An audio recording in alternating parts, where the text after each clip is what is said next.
No one bid on the last two alien girls, too soft, too wild. But a human saw their true beauty. Port Elysium was a floating monument to everything the galaxy chose to forget. The outer rings gleamed with chrome and diplomatic banners, polished to impress passing envoys and corporate inspection drones. But the core? The real station was buried deep beneath the polished veneer, beneath the laws that no longer reached this far. It was here, in the low-gravity sectors where breath fog from poorly balanced temperature valves and neon signs bled through steam-choked alleys, that people were sold.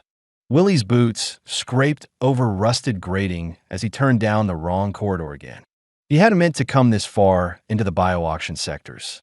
Or maybe he had. The station pulsed with noise, with stray signals leaking from overclocked psychic inhibitors, with thoughts that weren't his and didn't want to be. It was the kind of place that reeked of quiet desperation, exactly the kind of place that pulled on him like a wound. He kept his head low. No one looked twice.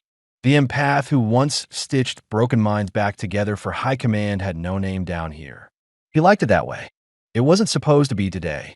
He was just walking, letting the ache drain from his ribs after a rough session with a veteran who still dreamed of burning moons.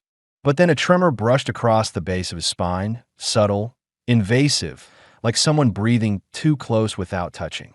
A psychic whimper, distant and desperate. He followed it. The auction floor was almost empty. The better specimens were gone. The screens dimmed. Traders packing up with lazy motions. No one bothered locking the last cage. They hadn't sold. No buyers. No bids. Two women sat inside, and the sight of them stopped him cold. One knelt at the far corner, her skin a deep, glimmering purple under the flickering light. Long black hair fell like spilled ink across her shoulders, motionless. Her posture was folded inward, arms around her legs, head ducked low, as if the air itself were too loud. She didn't look up, not once. The other stood in front of her, not touching but braced, planted. She was lean and tall, all tension and edges. Her green skin was streaked with fine dust, a trace of dry blood near one temple. Her eyes were hard, gold slitted with violet, alien and unmistakably alive. Her hair coiled down her back like shadow vines, and even without speaking, she radiated a kind of sharp, rooted defiance. Willie didn't need to reach out to feel it. The energy that clung to them was raw, unfinished. Starving. He exhaled slowly. His heart kicked once, deep in his chest. A voice inside him whispered, "You've felt this before." The cage was still partially open. No guards. No buyers. Just a flickering tag overhead. Lot 923. Dendrid origin. Non-verified colonial register. Unsold. To be liquidated. That word, liquidated, didn't belong near living beings. Willie stepped closer. The green one reacted instantly. Her stance shifted, heel pivoting to block, shoulders square. Not overtly aggressive. No weapons, no sudden movement, but like a wall of bramble repositioning around something precious. Her gaze sliced into him. He raised both hands slow. "I'm not here to hurt anyone." "You're late then," she said, her voice like cracked obsidian. The vultures already picked clean. He paused. Her standard was excellent. Sharp, accented by something floral and old. She didn't sound scared. She sounded furious.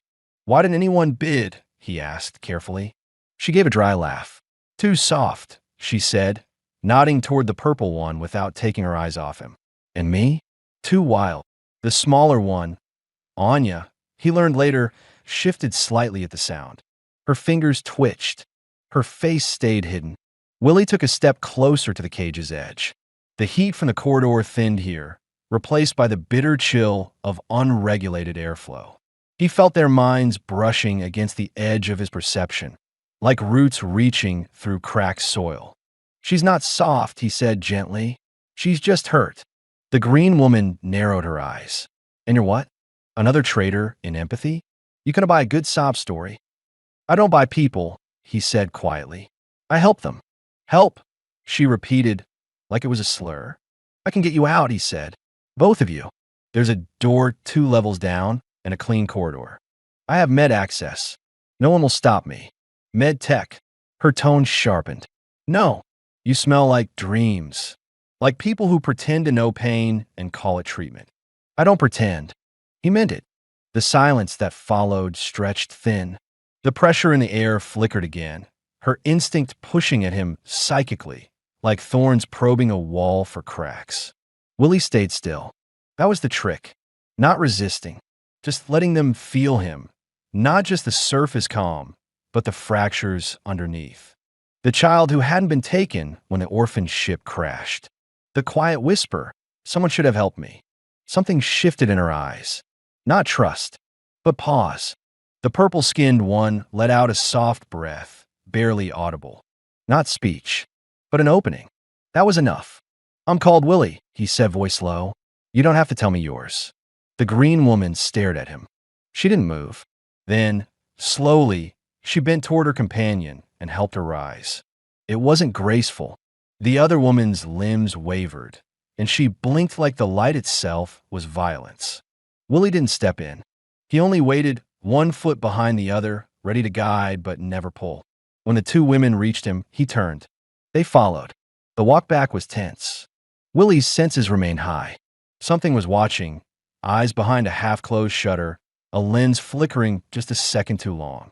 The auction may have closed, but the market never really slept. No one tried to stop them. Inside his quarters, a dim, clean recovery unit tucked behind a false med bay. He motioned them in. Temperature adjusted slowly. The lighting shifted to soft green, then to dusk purple when the smaller one flinched. Willie noted it, adjusted without comment. He brought out filtered water first, left it on the table, then a nutrient paste, infused with low-wave bioluminescent minerals. Closest thing he could synthesize to what the dendroneural systems once drew from their living planet. The green one watched him the whole time. Finally, she spoke again. You're not going to ask our names? I don't need them, he said, but I'd like to know. A pause. Then, with quiet defiance, Rin, the purple one, didn't speak, didn't raise her head. She doesn't talk, Rin said sharply, but she listens, better than most humans here. Willie crouched near the side wall, careful not to be between them and the door. Then I'll speak clearly. Rin tilted her head. You're not what I expected. I'm not trying to be. A long moment passed. Then Rin reached into a small fold of her belt, pulled something out, a shattered bit of vine metal, worn, rusted, dangling from a thread. She tied it around her wrist. Tight. No more chains, she whispered. Only memory. Willie didn't ask, but he heard it. In her mind, a flash of a cage not made of steel, but of forced stillness. A voice, obey or die, root or rot. He looked at her, not with pity, but recognition. Rin met his gaze, and for a heartbeat, the room held something soft. She sat beside the still silent woman, keeping a hand close to her back, but not quite touching. Anya's shoulders trembled barely. Willie stood, moved to the far wall. Saturday. He didn't speak again. He didn't need to. And when the lights dimmed, when the silence settled like dust, Rin didn't sleep. But she didn't stop him, either. That was how trust began. In silence, in stillness, in 3 strangers who no longer pretended the world was fair. Willie woke to a stillness too deliberate to be peaceful. It wasn't silence that greeted him. It was the hell-breath kind of quiet that comes only when someone's awake and watching. His neck ached. The chair he'd collapsed in the night before had left a stiff knot between his shoulders, but he didn't move. Not yet. He let his senses unfurl first, quietly feeling the space around him. The artificial atmosphere hummed in the walls, low and constant. The air smelled faintly of old stone, filtered moss, and sterilized ceramic. His own strange blend of clinical calm and biomemory triggers. It worked better than most pharmaceuticals. Sometimes. Rin hadn't moved. The green-skinned alien woman sat where she had settled the night before. Knees drawn up, long black hair veiling part of her face, her golden violet eyes steady and awake. Her skin, deep jade streaked with pale veins like coiled vines, seemed to absorb the light rather than reflect it. Her posture was still battle-ready, but not tense anymore. Not quite. Just coiled, like a storm that had paused, but hadn't yet passed. Willie turned his head slowly, careful not to startle her. She didn't flinch, but her gaze flicked toward him the second he moved. "Morning," he said softly. Rin didn't answer at first. She glanced toward the corner, where Anya lay curled beneath the thermal blanket on the floor mat. Even asleep, the purple-skinned woman's form was closed in on itself, arms wrapped around her own middle, hair half hiding her face, legs bent like she was bracing against something only she could feel. "She slept," Rin said after a beat, her voice flat but not hostile. "Most of the night." Willie sat up, careful with his movement. "That's good."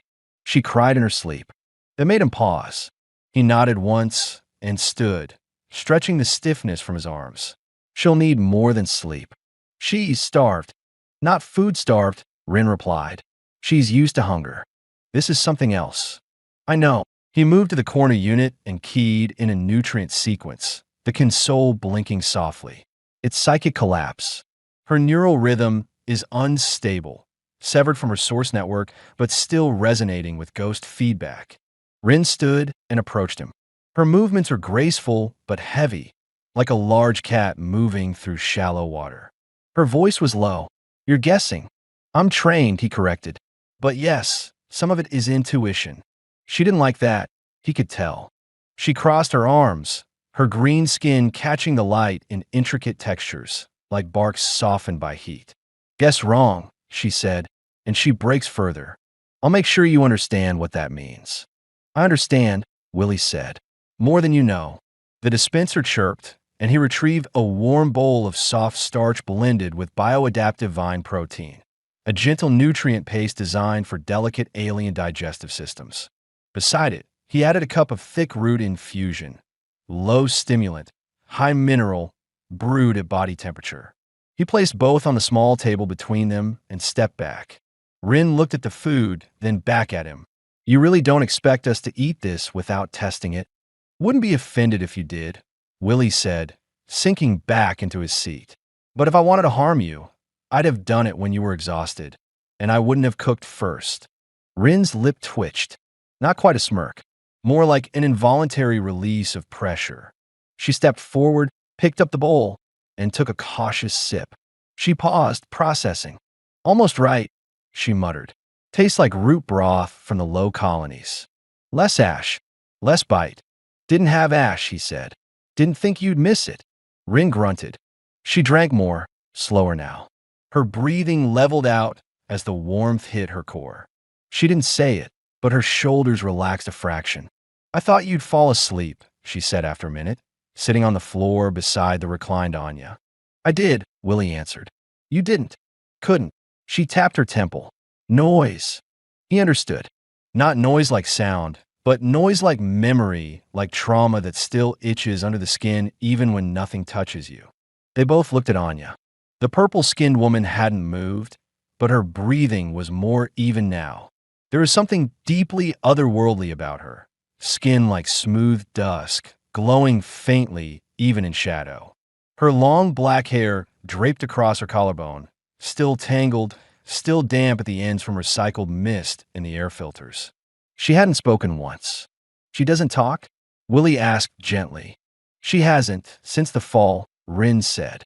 "Not words. She used to hum, through the vines, whisper to the roots. Now it's like her frequency's lost. The echo is there, but faint." Willie shifted, leaned forward slightly. "I can help." Carefully, slowly, no intrusion. Rin's eyes narrowed. "You keep offering help like it's a cure," she said. "But people like you, helpers, healers, you expect something back. Trust, gratitude, submission. We're not here to complete your savior story." "I'm not asking you to," he said calmly. "I don't want anything back." "You will," she muttered. Willie paused. "When I was a child," he said, voice low, "my evac shuttle crashed during the 10-year fracture. Out in the rim. Rescue ships came too late.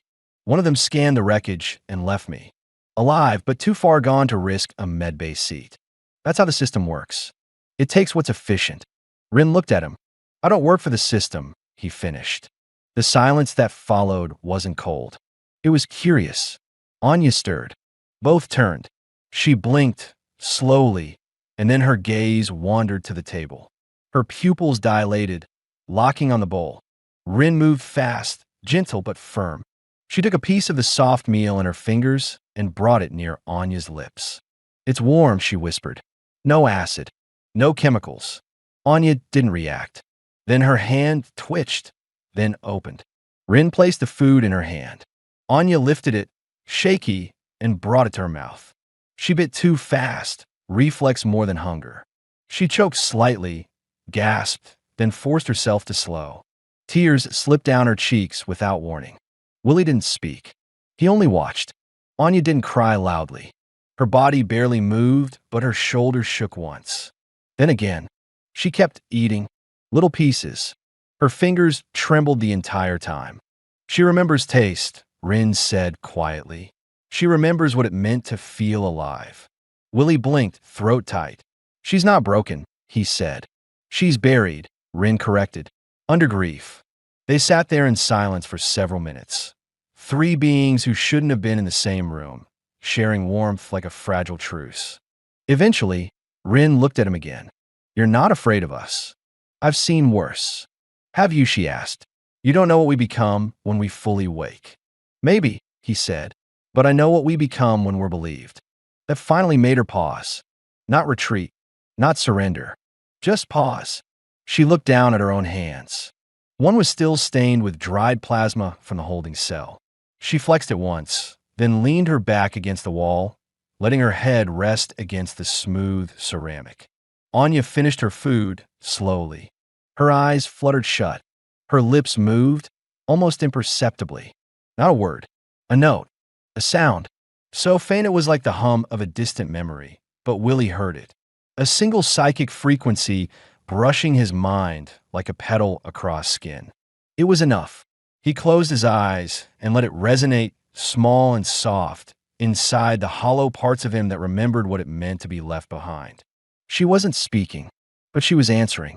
And that, in this world, was more than most ever gave. Willie stood at the edge of the room, hands tucked loosely into his coat pockets, watching the first ripple of change move through the air like a slow breath. It was subtle, but undeniable. Anya had spoken. Not much. Just a word, maybe two. A faint murmur at the edge of waking. But it hadn't been a moan or an unconscious muttering. It was deliberate. It carried shape, intention, sound crafted into meaning. And Rin had frozen the moment she heard it. That silence between them, the one that had held for days, maybe weeks, fractured like a frost line under sunlight. Willie hadn't moved. He knew better than to fill that space too quickly. Some silences needed to echo before you stepped into them. Anya lay back against the thermal cushion now, knees drawn toward her chest, hands folded delicately near her mouth. Her skin, a rich, soft violet with iridescent undertones, shimmered faintly beneath the station's filtered lighting. The pattern of her breath had changed. Not ragged, not panicked, just steady, a rhythm newly found. Rin crouched beside her, one hand braced on the floor, the other hovering near Anya's shoulder like she couldn't decide whether to shield her or to give her space. Her green skin caught the light in deep matte curves, rich like forest stone, her dark hair falling forward as she leaned closer. You said something, Rin said, voice quieter than Willie had ever heard it. Anya blinked once, slowly, then turned her head just enough to meet her gaze. Her voice, when it came again, was fragile, paper-thin, but undeniably real. Warm. That was it. Just one word. But it was like a key turned in a door that hadn't opened since their world fell apart. Rin sat back slightly stunned. Willie finally stepped forward, slowly, the heels of his boots making the softest click on the floor. Would you like more? He asked Anya, keeping his tone light. No pressure. Anya looked at him. Really looked. Her eyes were a pale, silver violet, strange and soft like mist over a glacial lake. They didn't narrow or flinch. They simply studied him, as if she were searching for a shape she could trust. She nodded. Willie turned toward the food unit with an ease that masked the rising tension in his chest. Behind him, he could feel Rin's gaze tracing every movement. Not out of suspicion this time, but something like uncertainty. Hope, maybe, or fear of it.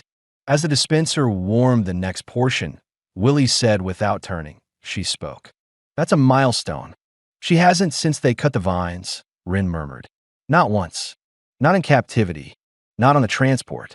Not when they put her in chains. Willie returned with the food, warm, soft, lightly seasoned with dendritic-compatible minerals, and crouched, placing it just within Anya's reach. I think it's not just the food, he said. I think it's the absence of harm.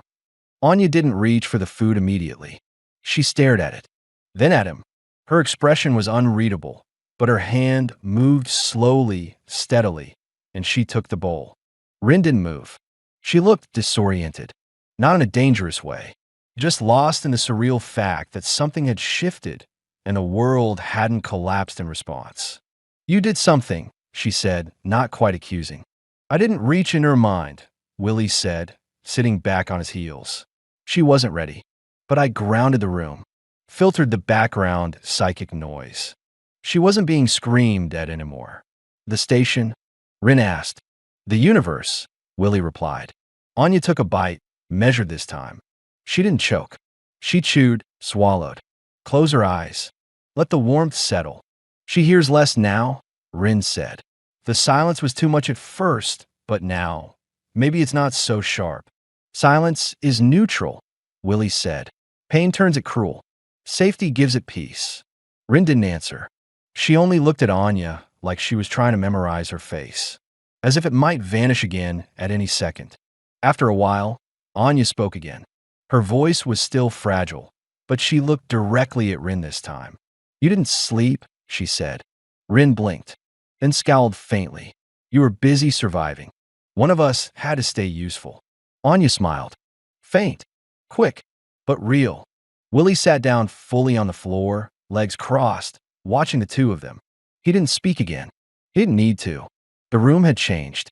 The atmosphere wasn't just stable, it was alive in a way it hadn't been since they arrived. And that's when Anya turned to him. Her voice wasn't strong, but it was steady now. Why did you take us? Willie tilted his head. Because you needed someone to see you. And I. He hesitated, then said, when I was a child, I waited too long for someone to come. I still wonder what it would have meant if someone had. Anya studied him. You think you can fix us? No, he said. I don't fix people. I sit beside them while they learn to grow again. That answer seemed to satisfy her. She nodded once and returned to her food. For a long time, no one spoke. Then, softly, Rin said, there was another reason we didn't sell. Willie looked at her. Because you're too wild? She almost smiled. No, because we made the last bidder's mind bleed. He blinked. What? He tried to touch her, Rin said flatly, to test her reaction. She didn't respond. But I did. I projected rage through the sale floor. He collapsed, convulsed. They thought it was a seizure. I didn't correct them. You protected her, Willie said. No, Rin muttered. I warned them. Willie looked between them. Two survivors from a broken colony, one violet-skinned and silent, now waking with soft words, the other green and fierce, hiding her grief behind barbs. They weren't sisters, not by blood, but the bond between them was woven from the same ruined soil. The room was quiet again, but it didn't feel empty. And then Anya asked one more question. Do you dream, Willie? He hesitated. I used to, he said. She looked at him. You don't anymore? Not for myself. Rin raised an eyebrow. You sound like a martyr. I'm not, he said. I just haven't found a place where dreams felt safe. Anya said nothing, but a strange look crossed her face, something like empathy wrapped in mystery. And Rin, after a moment, murmured without sarcasm, maybe you'll find it here. For once, Willie didn't answer. He just breathed in the quiet warmth of the room and let the possibility settle. The room was dim, quiet, and warm. Three things Anya hadn't known could exist together anymore. She lay curled on the narrow cot against the far wall, her violet skin bathed in the soft gold of filtered station light. Her breathing had steadied. No more shivers. No more startled flinches at shadows. Just the sound of soft air circulation, Rin's subtle pacing, and the occasional, almost imperceptible murmur from Willie as he tapped commands into the console across the room. It had been 3 days since they'd arrived. 3 days of food, warmth, silence that didn't hurt, and, most surprisingly, no demands. No collars. No sedation. Just room to exist. Willie hadn't asked anything of them since Anya spoke. He hadn't probed, hadn't offered false comfort. He just existed near them, respectful and present. The silence he offered wasn't emptiness. It was a shelter. And Anya, for the first time in her memory since the harvest, felt no urgency to vanish inside herself. Now she watched Rin, the green-skinned woman paced by the far console, arms crossed, long black hair swinging gently across her back with each turn. Her shoulders were tense, her jaw tight. Something had shifted. Rin was holding something back. Anya sat up, slow, careful. "She's thinking about the mines," she said quietly.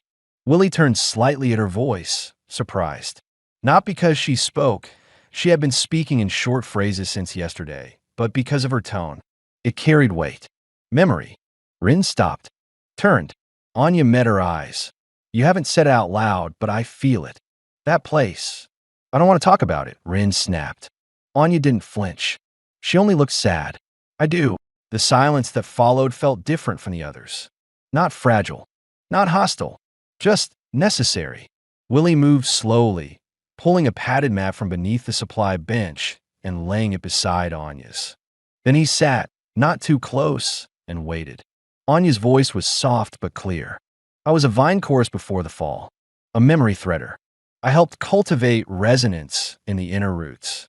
There was a song, one that moved through the colony like breath. I used to hum it while I slept. Rin never liked it. She said it made her feel exposed." Rin sighed, rubbing her forehead. It wasn't the song. It was the silence after it ended. Anya nodded. "That's why you volunteered for Border Patrol." Rin looked away. Willie kept his voice gentle. "What happened after the harvest began?" Rin didn't answer right away. Then, finally, she walked to the central console and leaned against it back to the others. They came in with drone harvesters. Said it was sanctioned. Said we'd signed something. We didn't. It was a forged treaty, an old diplomatic sleight of hand. We resisted. Quietly at first. Then not so quietly. She exhaled bitter. They captured us in waves. Cut our connection to the network. Without the roots, we fragmented. Most couldn't handle it. They either shut down or lashed out until they were stunned. Those of us who didn't collapse were tagged for labor. They took me to a mining colony on Orscar 3. Underground. No vines. No light. Just cold and iron. She turned, finally meeting Willie's gaze. I was underground for 18 cycles. They had inhibitors drilled into the walls. No psychic projection. No resonance. Just pickaxes and air so dry it cracked your skin from the inside out. I survived because I refused to break. Willie nodded slowly. "But you still broke something, didn't you?" Rin's lip twitched. "They're foreman. With a cable. He tried to cut Anya's vocal cords when she started to hum in her sleep. Said her tone was disruptive. I left him alive, but not much else. I remember that part," Anya whispered. "The sound of the strike. The silence afterward." Rin crossed her arms. "That's when they transferred us. Said we weren't worth the risk. Shipped us off-world. Auctioned us under a false registry." Anya leaned back against the wall, her tone drifting into a murmur. "I haven't sung since." "You almost did," Willie said. 3 nights ago, just before you fell asleep. One note." Anya smiled faintly. "I remember." Rin didn't speak again. She moved to the floor beside Anya and sat down, knees up, arms on her thighs. She didn't say it, but her proximity said enough. Willie shifted closer too, folding his legs, grounding himself. "They stole your world," he said, "but you're still here, still holding on to pieces." "We don't want pity," Rin muttered. "I'm not offering it," he replied. "I'm offering presence." That quiet again, but not the empty kind, the safe kind. Then, something unexpected happened. The lights flickered, not from system error, but from Rin. Her skin shimmered subtly, a pulse of bioluminescent reaction moving down her arms. The temperature dropped half a degree. The air tasted slightly metallic. Willie recognized it immediately. "You're agitated." "I'm not," she said too fast. Anya reached out and touched Rin's arm. The first real, chosen touch between them since they arrived. Rin looked at her, startled. "It's okay," Anya said softly. "You don't have to keep holding everything. You're not alone anymore." Rin's breath hitched. Willie didn't move. He simply watched, quiet. Anya kept her hand on Rin's forearm, her slender purple fingers glowing gently in the light. Rin didn't pull away. The energy in the room shifted. "Soften now. Real." Anya looked over at Willie. "You said you stopped dreaming." He nodded. She moved her hand, reaching toward him slowly. "Then we'll dream for you. Just a little." Willie blinked. Something in his chest flickered. Pain, hope, gratitude, something he couldn't name. Rin didn't speak, but her body leaned slightly into the contact. When the overhead lights dimmed to rest cycle, none of them moved away from the floor. They stayed close, Rin's arm brushing Anya's, Anya's shoulder brushing Willie's, and no one flinched. For the first time in what felt like forever, sleep came without force or fear. And when they slept, it was together. Not as captives, not as survivors, but as something beginning to mend. It began with breath. Quiet, slow, shared. The three of them lay close, half-curled on the floor of Willie's quarters, where the station lights had dimmed to mimic planetary twilight.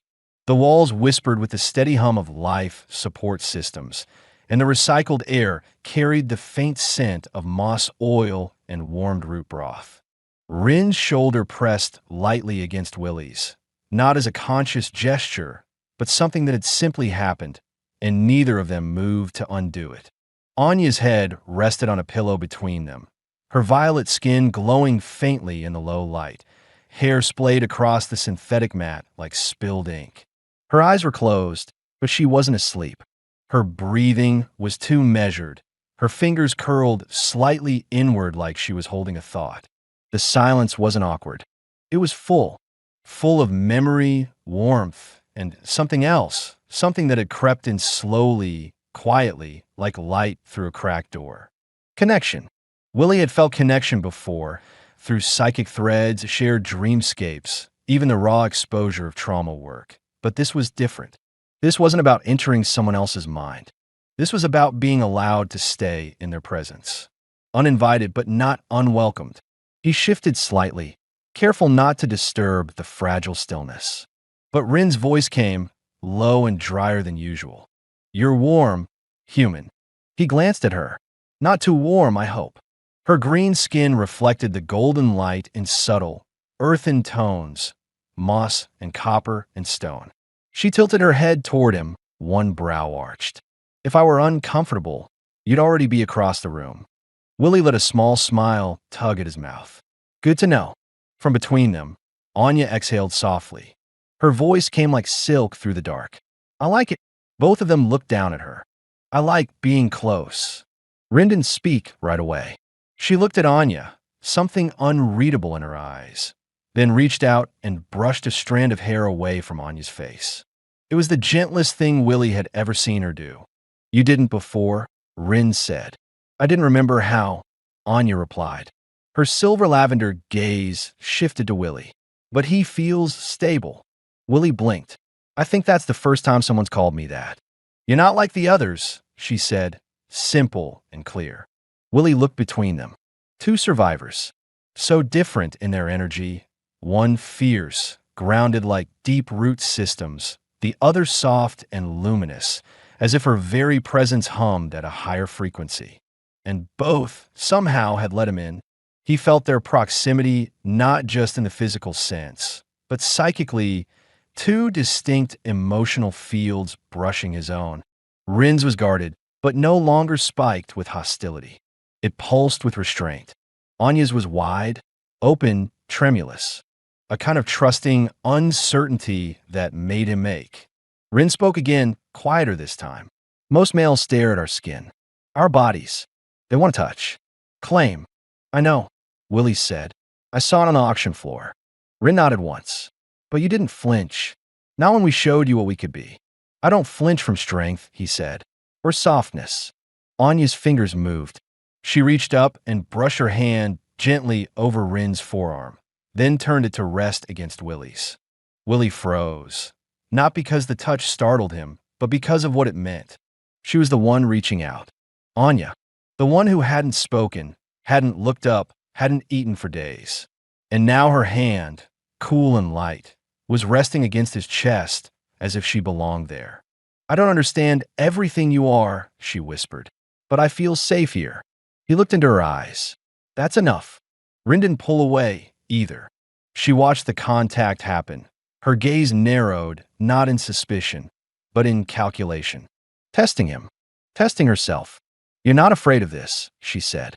I've lived most of my life afraid of things I couldn't name, Willie answered. This is clarity. There was silence again, but it was new. It shimmered. And then Anya, without looking away, asked the question that shifted everything. If we wanted to stay close, like this, would you allow it?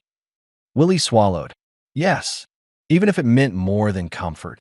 He understood her now. She wasn't asking about physical intimacy. She was asking about intimacy of presence, of being held together without masks, of belonging. Yes, he said again, but only if it's what you want. She looked at Rin. The green-skinned woman stared at them both for a moment, then leaned back against the wall with a quiet, skeptical exhale. I don't do soft, she muttered. Willie turned slightly. You do steady. She raised an eyebrow. That's different. It's not. Rin looked at him like she wanted to argue, but didn't. Instead, she shifted, laid one leg out, rested the other against Anya's hip, and let her head tilt against the wall. A deep breath escaped her, long and tired. Not defeated, just finally letting go of tension that had lived in her spine too long. Anya laid her head on Willie's shoulder. Rin didn't stop her. And for a moment, just a moment, Willie closed his eyes and let himself feel it. Not as a healer or a protector, but as a man sitting between two beings who had let him see them fully and had not turned away. There was no kiss yet, no grand declaration, just the quiet spark of something beginning. Not desire, not yet, but closeness, chosen, deliberate, and alive. And in this galaxy of false promises and hollow connections, that meant everything. The warning came at dawn cycle, just as the station's artificial light began shifting from dim rest glow to a pale, golden hue meant to simulate a sunrise no one here had ever seen. It wasn't an alarm or a knock. It was silence, too clean, too symmetrical, too deliberate. Willie felt it first in the strange absence of background hum through the wall panels. A hush that didn't belong. He froze in the middle of steeping a nutrient brew, then stepped toward the corridor hatch with quiet urgency. Rin was already up, half-dressed, crouched near the ventilation grid with her head tilted in the way she always did when sensing something that wasn't physically present. I feel a trace, she murmured. Someone brushed the boundary net. Willie keyed the interior scans. The console flickered. A flicker too smooth. System lag? Anya asked behind him, rising slowly, her violet skin catching the early gold light like polished dusk. No, Willie said. This is artificial. Someone's watching, and they're good at masking it. Rin stood up straight, eyes sharp. They found us. Anya's breath caught. Who? Willie asked. Rin's answer was immediate. Veltrin Spires. Willie frowned. I've heard the name. Private sector, something. Biotechnic Reclamation Syndicate, Rin said with venom. But they operate like slavers. One of the syndicates that harvested the Dendra colonies. Claimed to be legal salvage crews under a broken treaty. I thought they lost jurisdiction after the Third Confederation collapse, Willie said. They did, Rin replied. But no one stopped them. Anya stepped closer, her voice steadier than he expected. They tagged us. Before the transport auction, they laced our neural frequencies with microechoes. Traceable. That's how they find their property. Willie felt his stomach drop, and the psychic residue from the dream work amplified the signal. Anya said. Willie exhaled, mind spinning. They're not just after you. They're after the technology you carry. Your minds, your resonance. Your data sets to them. Weapons. Templates. They won't get it, Rin said, stepping into the central space, her body tense and grounded like a sprung trap. Willie moved to the emergency locker, opened it, and retrieved a compact case. There's a maintenance crawl shaft 2 levels down. Leads to a secondary docking ring. I got a contact, a smuggler named Kale, owes me 2 favors. His ship's prepped for psychic shielding. Then we go now, Rin said, before they push past the station's firewall. But Anya hesitated. They'll hurt others to reach us, she whispered. People here, they'll be collateral. Willie turned to her. Then we have to give them a reason to stop chasing. Rin narrowed her eyes. You're not proposing a fight. I'm proposing a trap. The air in Port Elysium's lower reactor corridor was thick, warmer, more metallic, laced with the tang of burnt ozone and coolant leaks. Perfect for ambush. Willie's plan wasn't elegant, but it was effective. Funnel the Veltran trace into an isolated zone, feed it a false psychic trail, and short their extraction tech before they could breach personal proximity. They followed the service tunnel 2 levels down. Rin went first, sharp-eyed and silent, her green skin dulling under grime and station soot. She blended in like moss on steel. Anya followed, walking steadier now, less guarded. The borrowed cloak Willie had given her masked the faint glow of her violet skin, though under the hood, her expression was calm, frighteningly so. Willie brought up the rear, guiding them through junctions with a whisper. His hands trembled only slightly, enough to remember he was still human. Then they came. 2 figures in sleek graphite armor, faces masked behind polarized visors. They moved with corporate precision, no wasted energy, no hesitation. Their movements were not just trained, but automated, assisted by low-grade neural AI. The third figure, slim, tall, unmasked, stood back, observing. Willie recognized her instantly. Ara Vex, he said aloud. The woman smiled. Her eyes were violet, but flat, like synthetic amethysts. You remember me, she said. That's flattering. Rin stepped forward without fear. Still scavenging corpses for profit. Vex? Vex ignored her, fixing her gaze on Anya. We've come to reclaim what belongs to Veltran.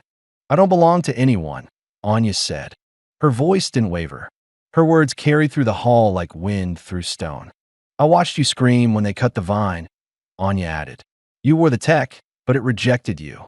That's why you want us, because the roots never sang for you. For the first time, Vex's expression cracked. I see the Dreamweavers corrupted you, she said. But it's irrelevant. Our calibration has already begun. We don't need you both. Just one. Willie stepped between them. Then take me. Anya flinched. Willie, no. They don't want me, he said softly. But I can stall them. You too, run. Now. No, Rin's voice cut the air. Not again. We don't leave people behind. She turned her head slightly, met Willie's eyes. You taught us that. For a moment, they stood like that, still breathing together. Then Rin raised her hand, eyes flaring a subtle, bioluminescent gold. Anya stepped forward too, her hands lifted, her fingers humming with faint violet light. Together, they unleashed a resonance pulse, psychic, not violent. A bloom of neural feedback, perfectly timed. The Veltran agents staggered. Willie reached for the override panel, slammed the button that sealed the corridor behind them, and sprinted. They ran through the tunnel, feet echoing through steel and shadow. When they finally stopped, heaving, sweating, hands on knees, Willie turned. He was ready to collapse. But Anya caught him. Her hands were firm, warm. He looked up. Rin was beside them. Her arms slid under his shoulders. Don't do that again, she growled. We choose you to. And then, breathless, shaken, Anya pressed her lips gently to Willie's cheek. It was not desire. It was trust. And Rin, after a beat, brushed her fingers down the back of his neck, then quickly looked away, scowling. You're still soft, she muttered. Willie laughed, exhausted. But not alone. They had survived the first storm, together. And for the first time, the bond between them wasn't just emotional. It was real. It was theirs. They didn't look back. The last hatch of Port Elysium sealed behind them with a deep, final hiss. No alarms. No pursuit, just the silence of vacuum outside the pod's hull and the slow realization of stillness inside. For the first time in days, maybe weeks, no one was hunting them. No contracts hanging over their heads. No synthetic voices calling them cargo. No invisible net trying to pull them back. Only starlight and the gentle hum of their own breath. The escape pod drifted far beyond the outer rings, away from the scanner sweep zones. Shielded, cloaked, drifting toward Kale's ship, which was waiting silently at the edge of the sector. The plan had worked, barely, but the victory hadn't hit yet. The adrenaline was gone. All that remained was each other. Willie leaned back against the cold wall, muscles aching with exhaustion. His shirt was soaked half torn. Grease and blood streaked across his forearms. But he didn't move. Across from him, Rin sat with her back to the pod wall, her long legs drawn up, arms draped loosely over her knees.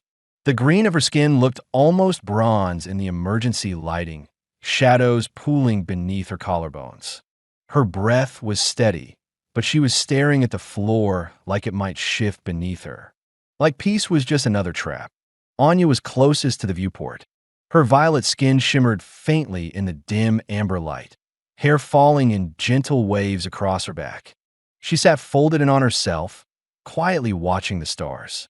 Her face was soft, not numb, but reflective, like she was relearning what silence could mean. No one spoke for a while. The kind of quiet that follows escape is its own kind of language. Then Willie broke it. We made it. Rin didn't look up. For now. He gave her a tired half-smile. You ever just enjoy the quiet? No, she said simply. Quiet's usually what comes before pain. Anya glanced toward her, then to Willie. But this doesn't feel like that kind of quiet. Her voice was soft, but no longer afraid. It carried something intact inside it. Something healing. Rin finally looked at her.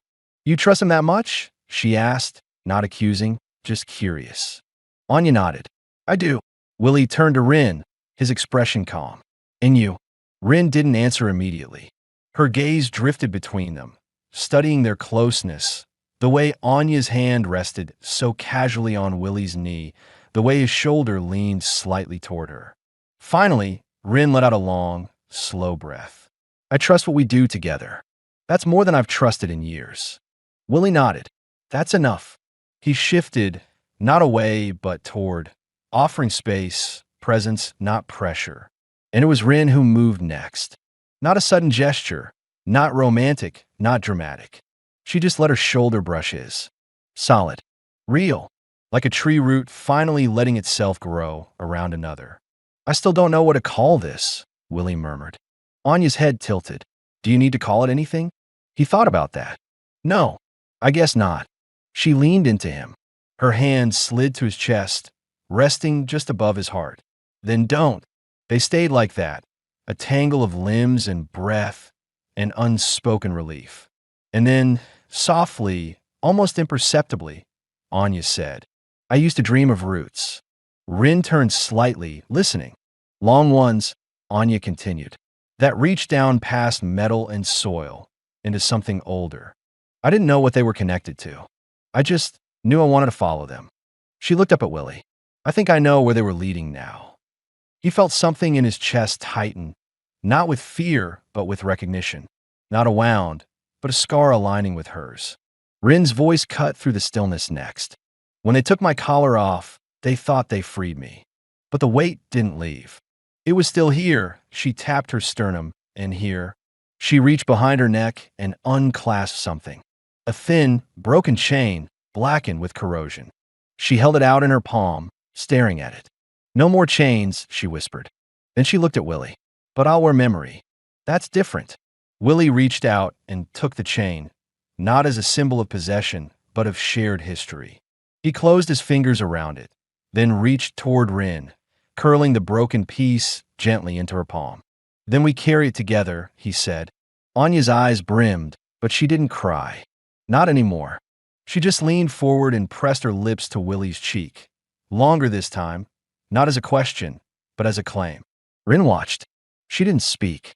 But when Willie turned to her, uncertain, her fingers caught his jaw. No promises, she said. No pretty words. Just presence, he asked. She nodded and kissed him. It wasn't gentle. It was real, like wind striking cliff, like sea hitting stone, fierce, unrelenting, and utterly clear. When they broke apart, Anya chuckled, a sound so light it barely felt like it belonged in this world. You're both hopeless, she said. Hopeless, Rin muttered. In love, Anya finished. The silence that followed was not embarrassed. It was understood. Then the calm panel blinked. Kale's voice crackled through, lazy and amused. Pod 92? I see you, starlings. You bringing trouble aboard? Only ourselves, Willie replied. Fair warning, Kale said. You're docking in 15. My ship's old, slow, and mostly illegal. But she's hidden where it matters. That's all we need, Rin said. Kale's chuckle faded as the signal cut. The stars outside began to shift. New coordinates aligning, a new course setting itself. The old life dissolving behind them. Willie looked at the two women beside him, one glowing faintly violet, the other gleaming green and fire-forged. Both impossibly different, both impossibly his. He didn't know what planet they'd end up on, didn't know if peace would last, but he knew what they'd built together, rooted not in safety, but in choice. They had chosen each other, again and again, and that, in a galaxy of systems designed to take everything from you, was more than resistance. It was revolution. It was home. Days had passed since their escape from Port Elysium, and the cold shadows of the past had begun to recede, replaced by the quiet promise of a new beginning. The colony where Kale had brought them was nothing like the claustrophobic steel labyrinth they'd fled. Here, the air was softer, richer, filled with the sense of alien flora and freshly turned earth beneath a dome that simulated a sky they could almost believe in. Their small habitat was nestled among clusters of bioluminescent trees, their gentle glow pulsing like heartbeat lights in the growing dusk. Soft breezes filtered through the open vents, carrying the hum of distant wildlife and the laughter of other settlers who had built lives here, lives made from resilience and hope. Willie stood by the window, watching the twin moons rise above the horizon, their silver light casting long shadows over the verdant hills. His hands were wrapped around a warm cup of spiced root tea, and despite the fatigue that still lingered in his muscles, there was a calm settling over him, a quiet satisfaction that came from survival and, more importantly, from belonging. Behind him, the subtle murmur of movement caught his attention. Rin emerged from the shadows of the sleeping quarters, her green skin glowing faintly in the warm interior light. Her eyes met his, sharp but softened with something almost like peace. She didn't speak. She simply crossed the room with deliberate ease. Anya followed, her violet skin shimmering softly like a gentle twilight, her steps light and unhurried. She carried a small bouquet of native flowers, delicate petals in hues that no human tongue could name, and offered them to Rin with a shy smile. Rin accepted the flowers, holding them carefully as if they were fragile relics of a dream. Willie watched as the two women shared a quiet look, an unspoken exchange passing between them. It was a conversation without words, built on the foundation they'd forged together: trust, patience, and the slow bloom of something more. Dinner will be ready soon, Anya said, her voice low and steady. And then we have time. Rin raised an eyebrow, and a small, almost imperceptible smile played on her lips. Willie felt his pulse quicken at the simple, honest presence of them both. As the evening deepened, they gathered around a modest table in the living area. The meal was simple: roasted tubers glazed with native herbs, simmered vegetables, and a rich broth that warmed them from the inside out. They ate slowly, savoring the flavors and the company. Conversation was soft, punctuated by laughter and the occasional comfortable silence. When the last of the meal was cleared away, Rin stretched, her lithe form moving with an effortless grace. She caught Willie's gaze and gave a small nod. Anya reached out and took Willie's hand first, her fingers cool and reassuring as they intertwined with his. The warmth that spread from that simple touch blossomed quickly, filling the small space between them with a quiet promise. She looked up at him, her eyes shimmering with something raw and unspoken, a mixture of vulnerability and yearning that made his chest tighten. Rin, standing close behind Willie, let her hands trail slowly down his shoulders, her touch deliberate, almost possessive. Her breath came soft and steady against the nape of his neck, sending a shiver that seemed to echo through every nerve ending. She pressed closer, her body leaning into his back, as if anchoring herself in his presence, feeding off the steady rhythm of his heartbeat. Willie's hands moved next, hesitantly at first, as if learning a new language, then with growing certainty, exploring the delicate curves of Anya's sides. His fingers traced the subtle rise and fall of her ribs, marveling at the softness beneath his touch. Anya's breath hitched, and she leaned forward, resting her forehead lightly against his chest, closing her eyes as if to absorb every sensation. The air between them thickened with a slow-burning heat, a gentle tension that neither rushed nor resisted. It was a conversation spoken in sighs and caresses, in the way Rin's fingers curled into the fabric of his shirt and Anya's lips parted in silent invitation. Then, almost without warning, Anya shifted, sliding herself forward with a fluid grace that caught Willie's breath. Her body moved up, pressing against his with a tenderness that surprised them all. Her hands framed his face, thumbs stroking softly over his jaw as her lips brushed his in a kiss at once tentative and hungry.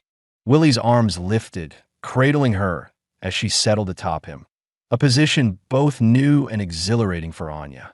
Her violet skin warmed against his, the contrast electrifying. She opened her eyes, startled by the intimacy of the moment, her pulse pounding in a way she had never known before. From behind, Rin's presence was a steady flame. She pressed closer, one hand sliding along Willie's side, the other tracing the length of Anya's spine. A low, please sound escaped her lips, a quiet moan of approval that made Anya's cheeks flush deeper. Rin's body molded against Willie's back, her breath hot and uneven as she leaned into the moment, her fingers exploring with deliberate slowness. She traced the curve of his ribs, then slid her hands around his waist, pulling him gently toward her. The three of them became a tapestry of warmth and sensation, skin against skin, breaths mingling, hearts pounding in sync. Anya's hands roamed more confidently now, exploring the planes of Willie's chest, the muscles flexing beneath her palms. Her lips left his for a moment, trailing kisses down his throat, tasting salt and sweat, delight blooming in her eyes. Willie tilted his head back, offering himself to the cascade of soft, lingering kisses. His hands found the small of Anya's back, fingers threading through the fine fabric of her garment as he encouraged her closer, deeper. Rin's voice came then, low and rough, a murmur of praise and promise. "You belong here," she whispered against his ear. "With us." The words sent a ripple of heat through Willie's skin. He reached back, his hand brushing the curve of Rin's hip, pulling her into the fold of their closeness. Anya's movements grew slower, more deliberate, as if savoring every heartbeat, every whispered breath. Her eyes locked with Willie's, shining with trust and newfound desire. For the first time, she let herself fully experience the connection, not just as a survivor, but as a woman awakening.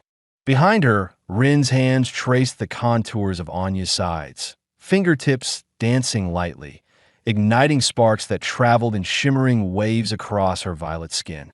Anya tilted her head back, lips parted in a soft gasp as Rin's touch deepened. She arched into the sensation, the thrill of being held and cherished by two beings who had seen her brokenness and still claimed her as their own. Willie's hands slid beneath Anya's shirt, fingertips pressing against warm flesh. She shivered beneath him, her body a delicate flame that grew steadily with every gentle stroke. Rin's lips found the curve of Anya's shoulder, trailing kisses that sent shivers down her spine. She murmured a name, a sound heavy with emotion and promise.